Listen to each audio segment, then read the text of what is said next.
you can't hear me for some reason or something, I'm out of practice. I haven't done this. Next month will be 2 years since I did my last live stream. That was with Scott Horton right after October 7th. I haven't even done a check-in or anything. So definitely out of practice. It's kind of weird being back on, honestly.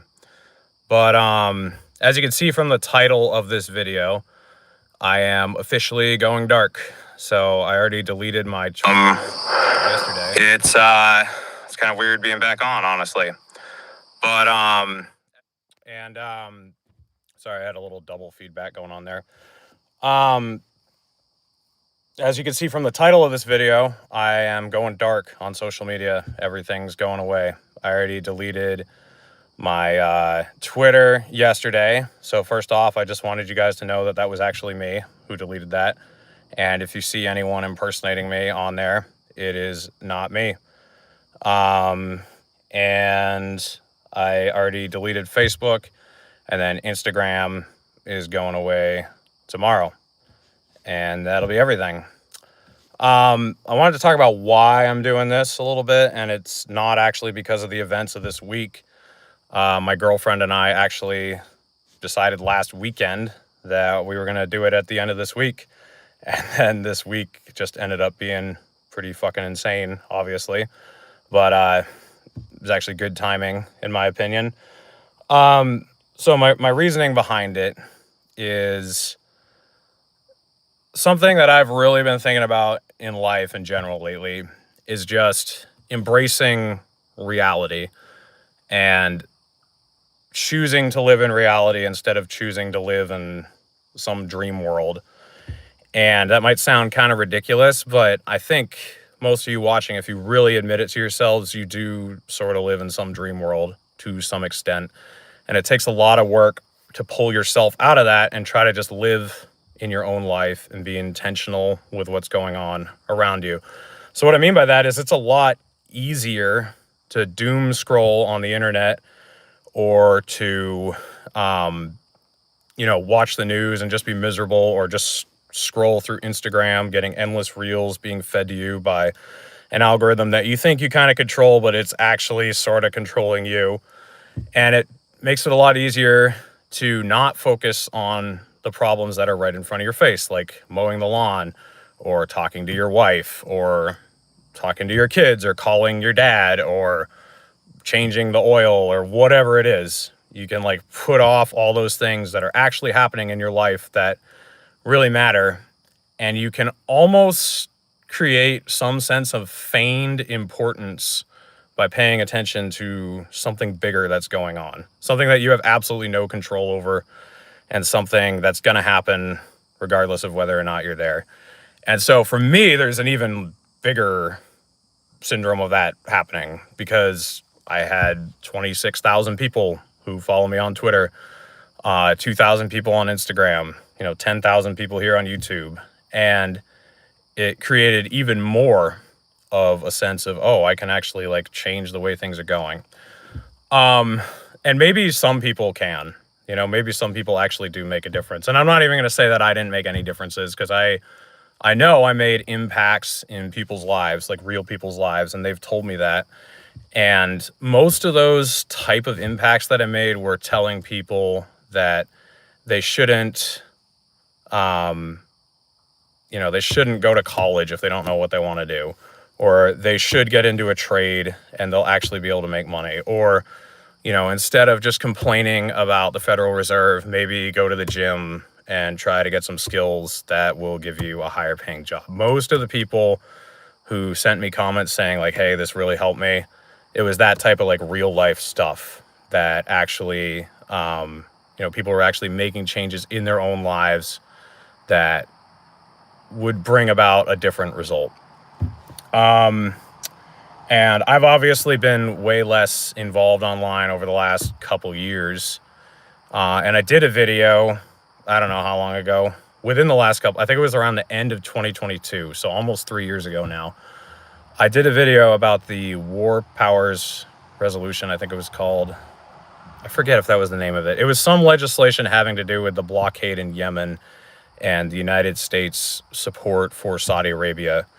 And it was just, it was ending weapon sales to Saudi Arabia, which should have been like a completely non-controversial thing. It's not Israel, where there's like some sort of, partisan support for a country. It was Saudi Arabia. Like, nobody likes Saudi Arabia. They're goat fuckers who helped the hijackers on 9/11. Like, conservatives don't like them. Liberals don't like them. Nobody likes them. But what happened was the White House came out and told the Democrats that were going to be leading this resolution that if you do this, it's going to be hard for us to rationalize support for the war in Ukraine, and people are going to see that discrepancy. So we are going to officially oppose this from the White House. And so then Bernie Sanders and the other people didn't even introduce it, and then Rand Paul didn't introduce it either. So it just didn't happen. It evaporated. And that was my sort of aha moment when it came to national politics, that no matter what you do, things are just going to get worse. And so then I was talking a lot more about state politics and town politics. And while I do think that still matters, definitely more than federal politics, I think what matters the most is having a family. And having a family that you can structure in a good way, in a healthy way, and bringing up healthy, confident, productive kids. And not just your own family, but your siblings and your parents. That's what I think matters the most. And what I realized when I moved back to New Hampshire and I was coming on 30 years old was that I had spent all of my 20s for myself. I'd done a lot of traveling. I'd learned a lot of skills. I'd been on the internet a lot. And a lot of that was cool, but at the end of the day, it was just, it was just me. It was just for me. And I realized I want something that comes after me. I want to build some sort of legacy that goes beyond just me. I'm kind of done living for myself. I want to live for someone else, with someone else, and create something with that person that's going to last beyond both of us. And this is kind of a revolutionary thought for me, because as simple and generic as it sounds, it's not what I'd wanted 5-6 years ago. I wanted to be a Rolling Stone for the rest of my life. I wanted to spend one night here, one night somewhere else, and just have all these different experiences and all these different places, and that was all I cared about. And at the end of my 20s, I started realizing how empty that really feels. And so I do want to say, before I put too much dampness on that idea, I do want to say that if you're college aged in your early 20s and you want to get out and see the world before you get married and buy a house, 100% do that. I don't regret doing any of this, but I think if you do it for as long as I did, you'll eventually get to the same place that I did, where you'll be like, man, there's got to be something more than this. Because whether you're religious or not religious, so whether we're created this way or we've evolved this way, you are just wired to want somebody else and to want something to come after you and survive. That's just how you're evolutionarily, biologically, scientifically made. That's just the way it is. And it's we've been trying to deny this to ourselves forever. And it's coming back and punching us in the face now. And so this is something I didn't actually talk about much on my platforms, because I don't know. I just didn't think it was necessary to talk about, and it was kind of private. But I spent a lot of time dating, and it's hard. A lot of young men who watch this show probably can empathize with this. It is tough. In today's world, things are fucked. Things are, in a way that there's no way our parents possibly could have prepared us for this, and no way even 10 years ago that we thought they would end up like this. And I'm also a guy who makes like well into six figures a year. I'm 6 feet tall and like I have skills. And it was still like really hard for me to find somebody. Now, I had to do a lot. I had to look at myself in the mirror one day and realize, well, I'm overweight. I'm not doing anything interesting. I need to make myself interesting and available. And, I need to like do a little bit more than just like waiting around for that person to show up. And so I lost like 60 pounds. Some of you might have seen me on Kyle Matovic's show. I changed my diet. I changed my lifestyle. I got way more active. And then I started getting into things that I enjoyed. So I started like rock climbing, started backpacking, hiking, water skiing. I bought a boat, bought a motorcycle. What you have to do as a man to attract somebody else is that you have to get to a point where you're not looking for someone else to fix your life.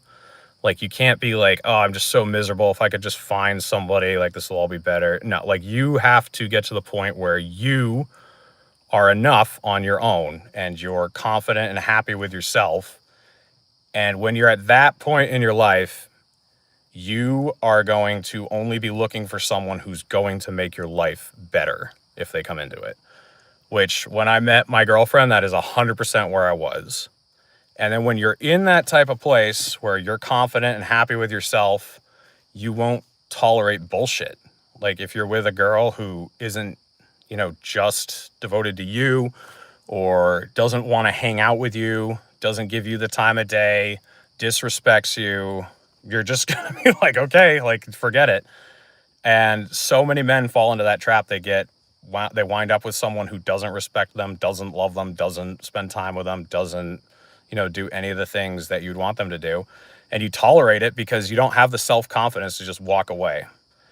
So that's like the biggest thing I learned about myself, is that those are really important things. But anyway, I have met a woman and we've been dating for 10 months now and we live together. And the other exciting thing that has happened since I did my last live stream is I actually bought 72 acres of land in New Hampshire.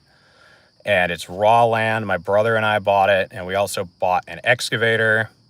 And we're building a road right now out to where our houses are going to be. We're going to build our houses ourselves. We're going to run the power out there ourselves.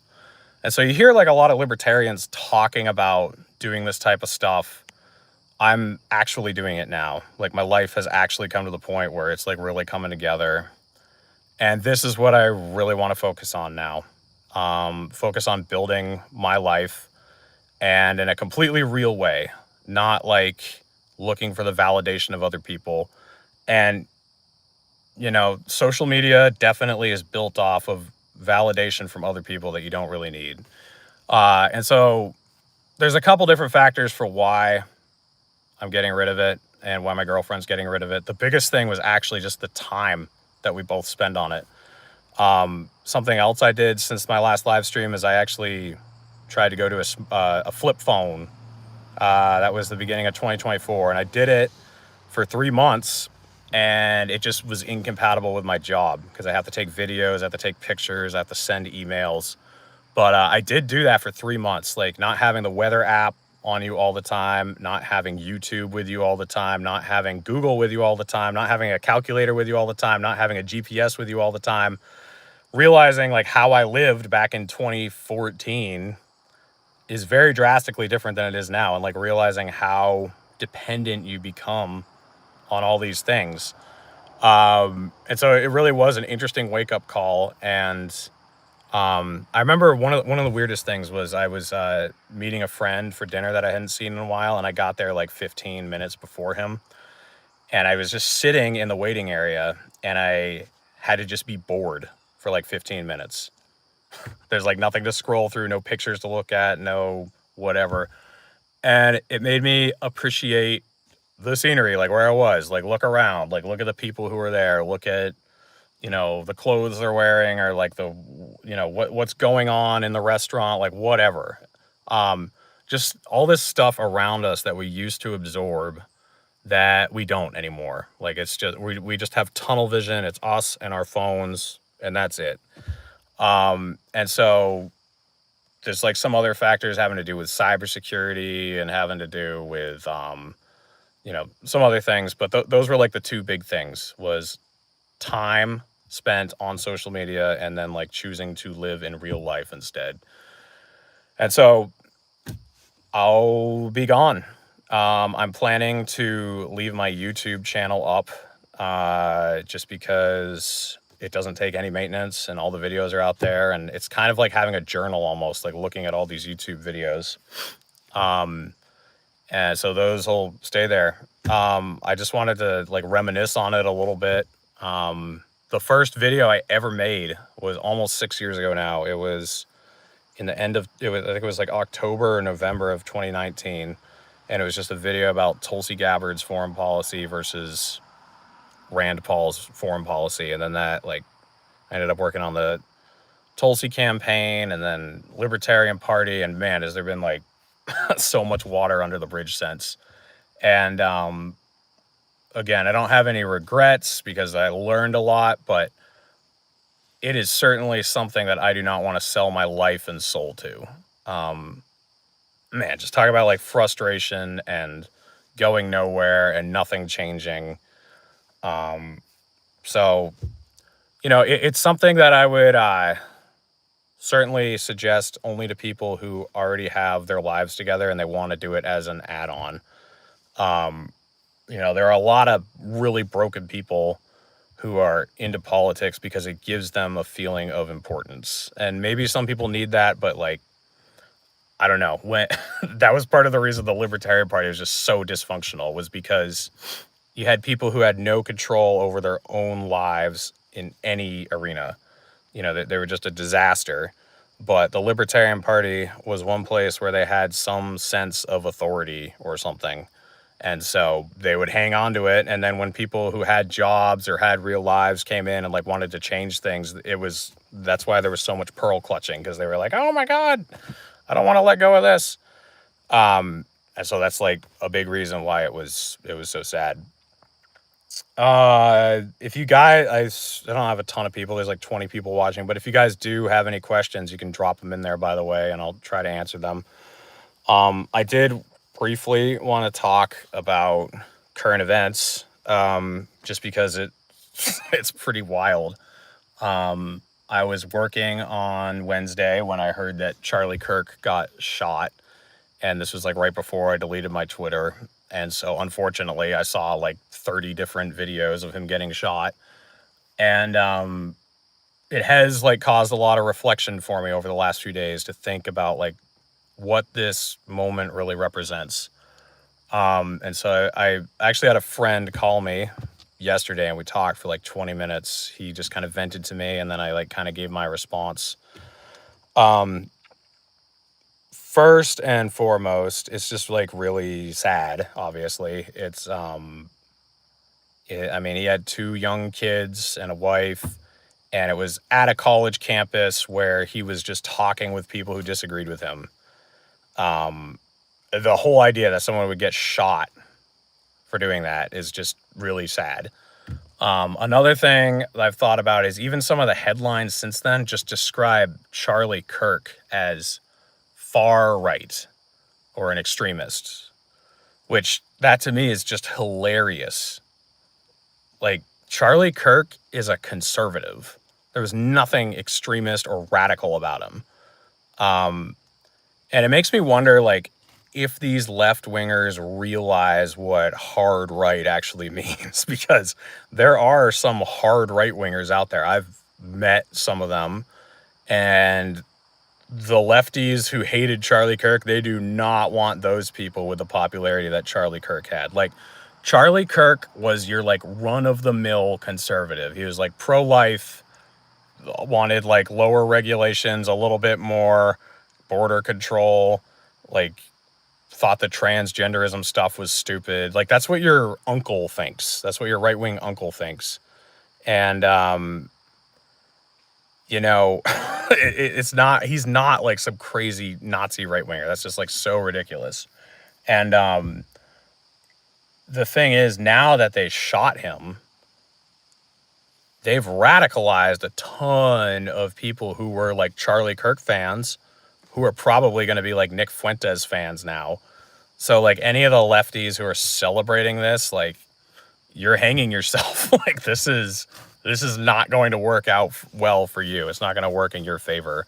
All this is going to do is radicalize all those people who just thought that thinking you could identify as a cat was stupid. Another thing about this is, so just to cap off on that, it's just really sad that we're at the point where that guy was somehow an extremist and he got shot for like talking to people at universities who disagreed with him. Like, he was basically the equivalent of the Bill Maher of the right when it comes to extremities. Like, Bill Maher, definitely a liberal, just like Charlie Kirk, definitely a conservative, but to call like either of those guys extremists or far left or far right, it's just hilarious. Like, it's just not true. And you hear a lot of people saying that this is like the beginning of a civil war. And I like really just still don't think that, because you just think back to the 1960s, like all the civil unrest that was going on then, the people who were getting assassinated, like Martin Luther King and Malcolm X, like John F. Kennedy. Like, I mean, there's like so much crazy shit going on. The media was just different back then. Like, now we have like 6 smartphones catching Charlie Kirk getting murdered and blood gushing out of his throat and all over his shirt. Like, you just didn't have that 60 years ago. And my girlfriend and I were watching Band of Brothers a few weeks ago, and I even remarked to her while we were watching it, imagine if we had the media we have now when something like this was going on. Like, nowadays, a helicopter will go down with 12 people on it, and that'll be headline news for like 3 weeks. Where, you look at D-Day or just like Stalingrad or whatever, like the amount of crazy fucked up shit that's gone on in this world throughout history has definitely not been getting worse. It's just like more in your face now. So I do think that that's like a little bit of reason for, like, I don't know if the word's hope or caution or like taking a deep breath and like settling down. Like, I don't know. I don't think that this is like going to spark off a civil war. Things have definitely been this bad before, but they've definitely like they've been steadily getting worse in my lifetime. Like, this type of discourse we have now is ridiculous. You just like watch videos from 20 years ago, 30 years ago, and you see how much crazier it is now. So it's definitely like getting worse, but to think it's like worse than it's been in our parents' lifetime or our grandparents' lifetime, I just don't think so. I think actually things were worse. Yeah, someone said here, Ricky Bev said, I'm so glad I didn't watch Charlie Kirk die. That video has destroyed so many souls. I definitely don't recommend watching it. And while we're on that subject, I don't recommend watching the girl getting stabbed on the train or the bus or whatever it is either. Like, that was poor judgment on my part. Don't watch either of those. They're very upsetting. Which, again, is another reason why I'm getting rid of social media. As far as like just the general, I haven't talked to you guys in forever. I did vote for Donald Trump, which is pretty wild, especially for those of you who've been following me since the beginning. I did vote for him, and it was mostly like a middle finger to everybody, because this is probably one of the biggest things that's changed about me is I just don't care the same way I used to. Like, I have gotten to the point where a lot of it is spite, and a lot of it is just like, I'm so fucking done with all this. Like, some of you might get mad about me saying this, but police brutality, that was a huge thing I cared about 5 years ago. And at this point, it's bad and it sucks, but it's just like, when you have these people just like rioting and just like what was going on in Los Angeles a couple months ago, I just don't fucking care anymore. Like, I know I'm supposed to be principled and like, oh yeah, but I just don't care. Like, things have just gotten more off the rails than I've ever seen them. And it's just like, you know what? Like, I I don't care to the same extent that I used to. Um, Jeremy Kaufman says, I haven't seen Reed in 6 months, so now I have to listen to a live stream just to get a fix. I guess I will mention this. Jeremy's actually the guy who introduced me to my girlfriend. So when I was talking about that earlier, I did do online dating for a while. I think that's what everybody does now, and it sucks. But Jeremy introduced me to someone in real life who already knew who I was. So I didn't have to jump through the hoops of explaining, oh, by the way, also I'm a libertarian. Oh, by the way, also I have a YouTube channel. Oh, by the way, I've also been written up by the Southern Poverty Law Center. Oh, by the way, it was, that was like kind of a, there was actually one girl who found out who I was. We like met on Tinder, and then we were going to go out on a date, and then she Googled my name. She didn't even have my last name, just my first name, but she Googled me or something and found, I don't even know what she found, but she just wrote me back. It was like, yeah, we're not going to work out. It's not going to happen. And I remember saying like, okay, that's too bad, but it's probably true if that's already how you feel. Cause I didn't even bother finding out what she found out about me, cause it could have been so many different things. Let's see, I'll look through some of these comments here.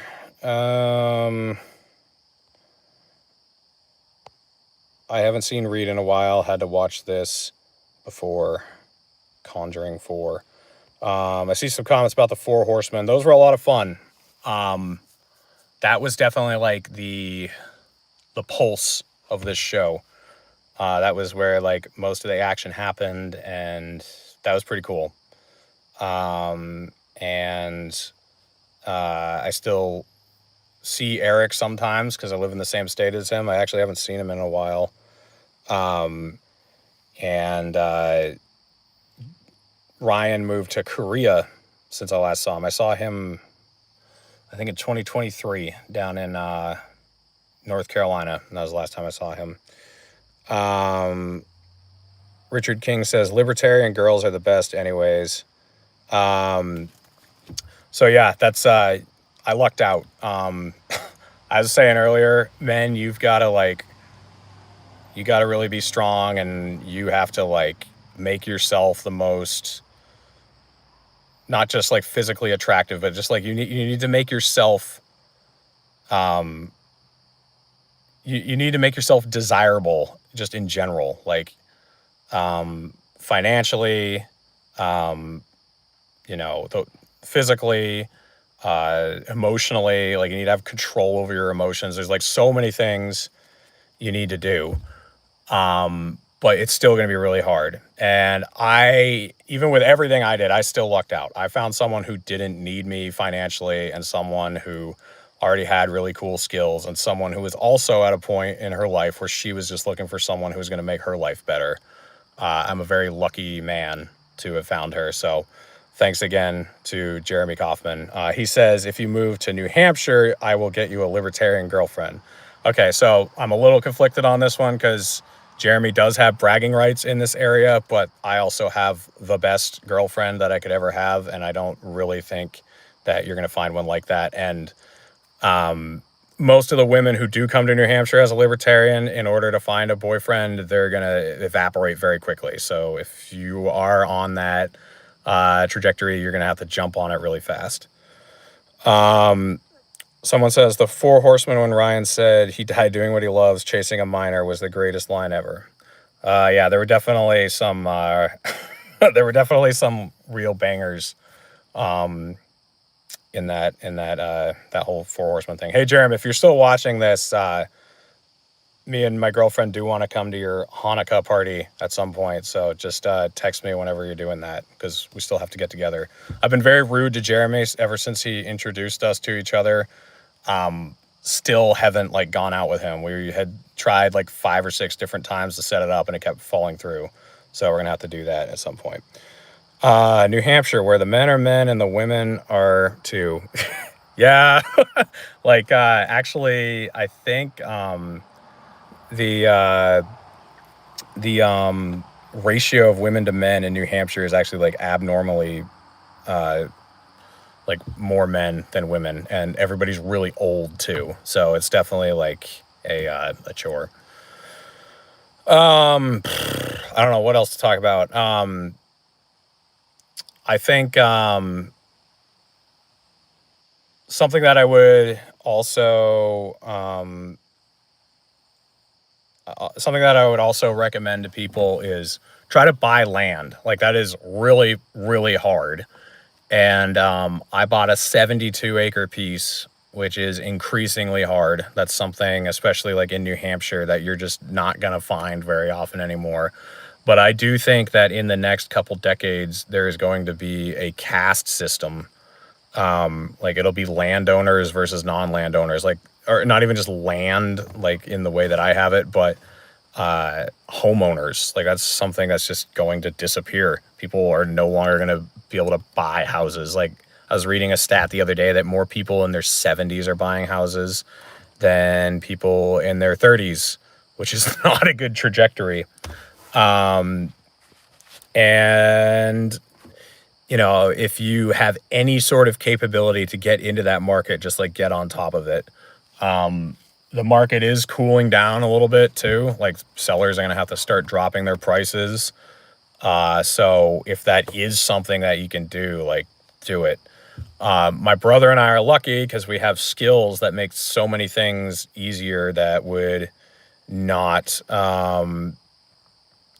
that would not be easy for other people. Like we're building our own road, we're installing our own power lines, we're probably going to do a lot of the construction on our house.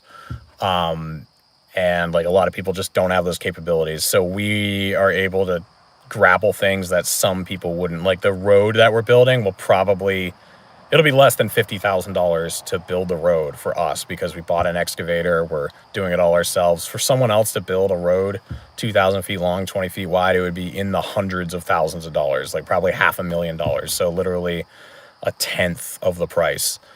Same with like the power lines. Like that would be over $100,000 for those power lines. Someone says, Bill, Tevildo says, build your own road is hilariously libertarian. I agree. Like I've definitely kind of laughed at that a few times. It's a lot of work though, because we're building it correctly, because we're going to have trucks going down it and everything. And it's going to be, it's going to be like a road that we want to be good during mud season. And as I said, it's 20 feet wide, 2,000 feet long. So that's like some serious structure that has to be put to the road. And it's better to just build it right and not have to deal with things falling apart farther down the road.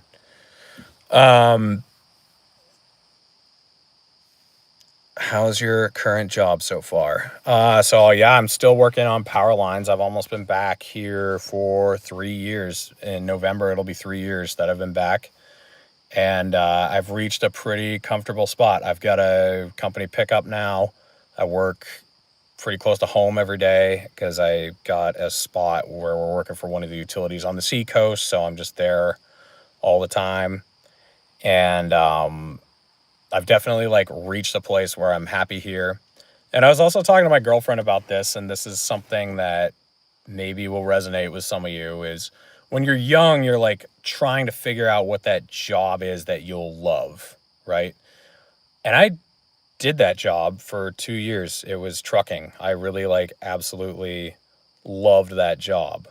But the reality of that job is that you're gone 6 days a week and you're like never home, and you have to do whatever it takes to go get that load and move it and get it somewhere else.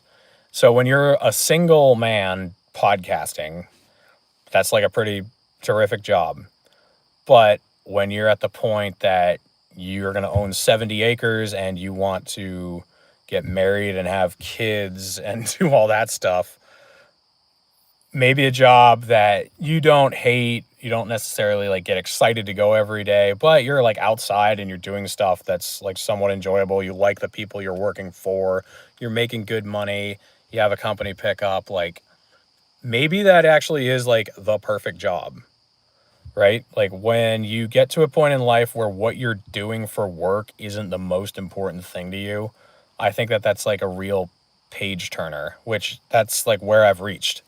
Um, I don't get excited thinking about going to work, and neither does my girlfriend because like we have to spend time apart from each other. We'd rather be together, and she has to travel for her job. But it's more of like a means to an end. Like it's a we both have well-paying jobs that are interesting and that we don't hate and that we do like run into interesting people or like the people we work with in my case, and that's just like kind of more important than living some fantasy dream job. Will there ever be a Four Horsemen reunion? I am gonna say no at this point. I'm not like shut off to it. If Eric Jackman or Ryan Dawson decided like they wanted to do one on one of their shows and they reached out to me, I would do it. But like on my show, I think the Naturalist Capitalist is a chapter that's being closed. And I said this earlier. I know I didn't have as many people in here at the time, but I am not getting rid of my YouTube. My YouTube is going to stay up. And the other thing that's probably going to stay up and that I might actually use is my Substack. I've gotten like hundreds of subscribers to it in the last few months, even though I haven't done anything with it. I don't know if somebody shared it or if it's being constantly cross-shared. But I have a Substack that you guys can go check out. And now that I won't have social media and I won't have an excuse to go doom scrolling and I'll want to do something instead, maybe I'll start writing. I'm not sure about that. That might not be the case, but that's something that I've certainly thought about in the last couple days and something that I would definitely be open to. So maybe the Substack will keep going because that's just like a sort of different level of input and it's a lot more thoughtful and less being controlled by a machine. I hope you still remember me, Reed. Maybe the day when I come to New Hampshire and meet Eric Jackman and you again. I remember you, Ronwell. I saw you at the Rage Against the War Machine rally in front of the Lincoln Memorial, and you got that picture with. I think I took that picture of you and Ron Paul, if I remember. Or no, Daniel McAdams took that picture. That's right. But I was there, so I remember you. If there's ever a Tower Gang reunion, I hope you'll be part of it. Yeah, I did see that. The Tower Gang fell apart, and I'm not in any group chats with them, and I don't know what's come of that. It's too bad. That's pretty much all I'm going to say about it. I'm not going to take any sides in the matter, but yeah, that I mean, that was part of the reason I just like don't feel as involved anymore is there's been like so many fractures. This is something that happens in politics is like so many people end up becoming enemies that used to be friends, and it's really honestly exhausting. And like kind of backing out and not having to hate people and not having to take sides with stuff is like pretty refreshing. But yeah, there's no Tower Gang anymore. That's like pretty wild. Thoughts on PorcFest leaving Rogers? Kind of worried personally. So I actually didn't go to PorcFest this last year, and it's the first time I haven't gone since 2021. But yeah, they're not going to be meeting at the campground that they have been meeting at for the last, I don't even know how many years it's been. So this might piss off some people, but I have gotten also to the point in life where I don't necessarily actually prioritize being around other libertarians. Like I know that was a thing that I really thought mattered, but I'm gonna be honest with you, there are some people who go to PorcFest who I think are like the worst people on planet Earth, and I would not want my kids anywhere near them. And I would much rather them hang out with my uncle and aunt who think we should bomb Iran or throw people in cages for doing drugs. Now, that might be like a wild, radical thought, but that is just true. There are just some fucking weirdos who are libertarians. And I am definitely much more like right-wing and conservative than I ever used to be. And I'm going to define what those two terms mean. To me, right versus left is egalitarian versus, man, I'm out of practice. What's the word? Hierarchical, like believing in natural hierarchies. And I'm definitely like very far on that scale over to the right. And then the other one is conservative versus progressive. And the way that I'm differentiating those is conservatives is much more like traditional in believing that there are like things as such as good and evil, and that you have to like protect your family from things. And then the progressive side is very much like open expression and like, oh, everybody's cool, and oh, like I want to express myself and I care about identity politics. And so, like, in both of those ways, I'm definitely very right wing and very conservative, and I'm like extremely off put by a lot of libertarians. Now, to be fair, the Free State Project, the people who actually moved to New Hampshire, in order to do that, there's almost like a paywall that people have to, there's a threshold that people have to meet. And so a lot of the people who have actually had to move here, they're somewhat financially stable. A lot of them are like family people. And so in general, people who move to New Hampshire, I'm like definitely more like a fan of. But people who come to some of these events, it's just like, oh my God. And like people who hang out at some of the libertarian centers and just like are doing drugs all the time. And I just like have no desire to be associated with them. So I don't know if that's gonna I don't know if that's gonna piss anyone off, but that's just like kind of my thoughts on that.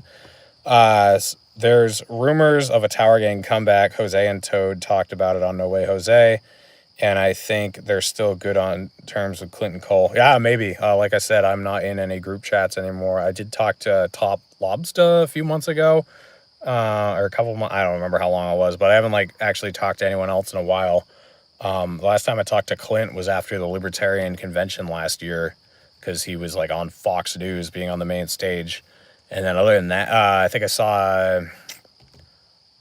saw Toad at Porkfest in 2023, and then Jose and Cole, I haven't seen them since 2022, I think. So it's been a while. I haven't really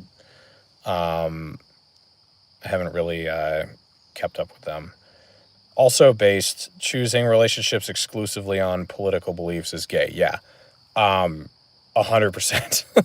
I would rather be around people who are wholesome, honest, family oriented, upstanding. So I don't care what they think about foreign policy or what they think about, what type of drugs should be legal or how high the minimum wage should be. Like that stuff is all completely secondary. So yeah, I've definitely like started caring much more about like the quality of people than the political beliefs they have, which that was a big adjustment. Also, like cutting toxic people out of your life, if that's something that you need to do, then that's something that you've got to get busy doing. That's a hard thing for a lot of people to do, because this goes back to what I was talking about at the beginning of the stream, like embracing reality. A lot of people are just parasites. They're just feeding off of you. They're not actually like adding anything to your life. They're not there. They're not really your friends. They're not really checking in on you. They're not really there when you need them. There's a lot of those types of people in everybody's lives. And so that doesn't mean that you need completely functional people around you all the time. Like sometimes there are people who are your actual friends who are just hurting and they're in a time of need, and you should be there for them. So it doesn't mean to like not like cut everyone out of your life who isn't at your level or something, but you do want to be surrounding yourself with people who are what you aspire to be like, and people who are actually going to encourage you in the right direction. Like if you're a recovering alcoholic or something, hanging around alcoholics probably isn't a great idea. If you really want to like change who you are, it takes a lot of work. Smedley Butler says you, Jackman, and Dawson were awesome. Yeah, those were the crazy episodes for sure. Well, I'm coming up on 45 minutes, so if anyone has any questions you want to throw in before I go, I'll try to answer them, but I am going to start wrapping up here. I just wanted to thank you guys for supporting me through all these years, watching all these videos, sharing them. It was a blast. It really was. And I know I kind of like rocketed to a certain plateau and then just like left. But also like that's kind of how I'd rather go.